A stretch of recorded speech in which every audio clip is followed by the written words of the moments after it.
வேண்டும். அதற்கு மன்னன் சொன்னானா, இந்த தவளையை கத்துகிறதே உனக்கு கேட்கிறதா? ஆமா கேட்கிறது.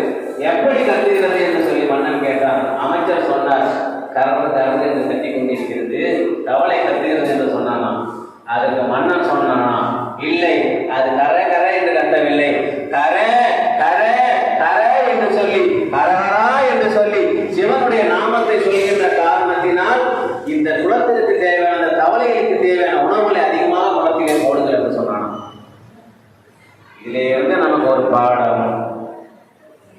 நாம இன்றைக்கு மார்கழி பெருவிழா வந்திருக்கிறோம், அம்மன் முன்னாடி அமர்ந்திருக்கிறோம்.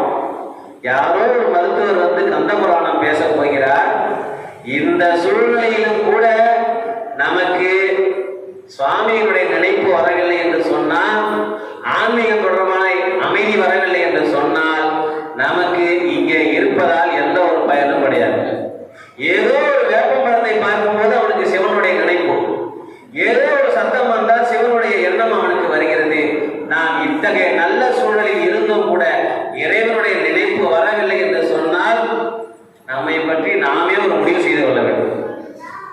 எனவே இப்படிப்பட்ட ஒரு நல்ல சூழலில் இறைவனை பற்றி பேசக்கூடிய, நினைக்கக்கூடிய, கேட்கக்கூடிய ஒரு நல்ல வாய்ப்பு. இதனை நானும் தவறவிடக்கூடாது, நீங்களும் தவறவிடக்கூடாது என்ற ஒப்பந்தத்தோடு, என்ற அக்ரிமெண்டோடு நாம் தலைப்புக்குள் போகிறோம். இந்த அக்ரிமெண்டை மீறுவதாக இருந்தால் அரங்கத்தை விட்டு வெளியே சென்று மீறுமாறு கேட்டுக்கொள்கிறேன். அடுத்ததாக